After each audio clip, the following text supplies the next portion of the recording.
I didn't think anyone would notice me. That's not self-pity, it's just true.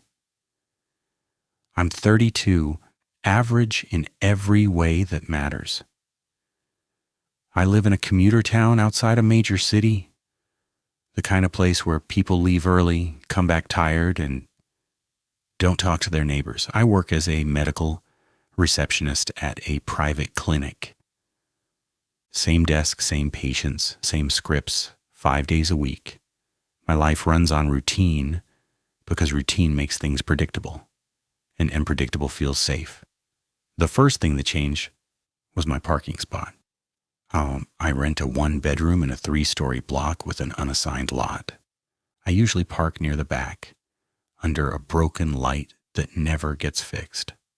One Tuesday night in October, I came home late, and my usual spot was taken. No big deal. I parked 2 spaces over. The next morning, when I went out to my car, there was a note under my wiper. Not threatening, not romantic. Just a post-it that said, "You parked crooked?" I laughed, tossed it, forgot about it. 2 nights later, I parked perfectly between the lines. Another note. Much better. That's when it felt off. Not scary, just intrusive, like someone had been standing there watching me line up my tires. I looked around the lot.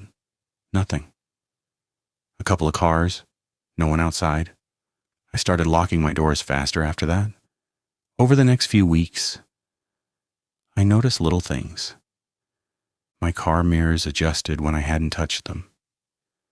My windshield wiped clean of leaves after a windy night. Once, after a long shift, I came out to find my driver's seat pushed farther back than I leave it. I assumed I was misremembering. I'm not careless, but I am tired. Tired people make mistakes.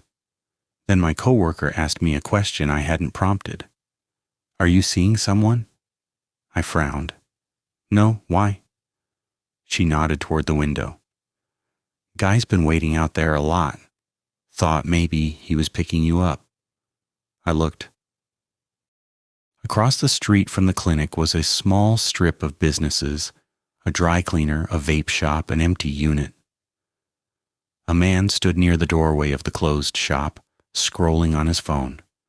Late 30s, brown jacket, baseball cap. He wasn't looking at me. "Probably just waiting for someone," I said, even as my stomach tightened. But the next day, he was there again.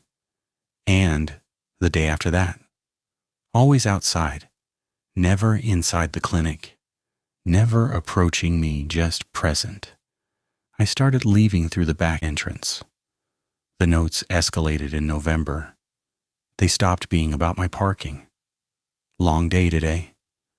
You should eat more than granola bars. That coat isn't warm enough." No signature, no handwriting, always printed, block letters. I called the property manager. Asked if there were cameras in the lot. "Dummy cams only," he admitted. "Deterrent." Great. I told myself if he ever crossed a line, spoke to me, touched me, followed me, I'd go to the police. That line came faster than I expected. One night, I got home and my apartment smelled like bleach. Strong, fresh. My sink was wet, my trash empty. On the counter sat my cutting board, clean, with a single sticky note placed dead center. "You forgot to lock the door again." I didn't scream. I didn't cry. I backed out of the apartment slowly, locked myself in my car, and drove to the nearest police station. They took it seriously this time. An officer walked through my apartment with me. No forced entry, no broken lock, no signs of struggle. "Do you ever prop the door open to bring groceries in?" he asked.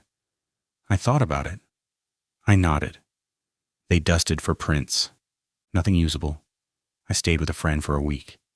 When I came back, my apartment was exactly how I'd left it, except my bedroom door was closed. I never close it. Inside, my closet door stood open. On the bed lay a neatly folded outfit, the one I'd worn on my first day at the clinic. Under it, a note. "This is when I noticed you." That broke me. Police again. Detectives this time. They canvassed the building, checked nearby CCTV from shops. 2 days later, they showed me a still image. Brown jacket, baseball cap. Name, Daniel, 41. Worked nights as a cleaner in the medical building next to my clinic. Access to keys? Access to empty offices? Access to cameras. He'd memorized my schedule over months. Followed my car. Learned my habits. Noticed when I forgot to lock the door. They arrested him at work.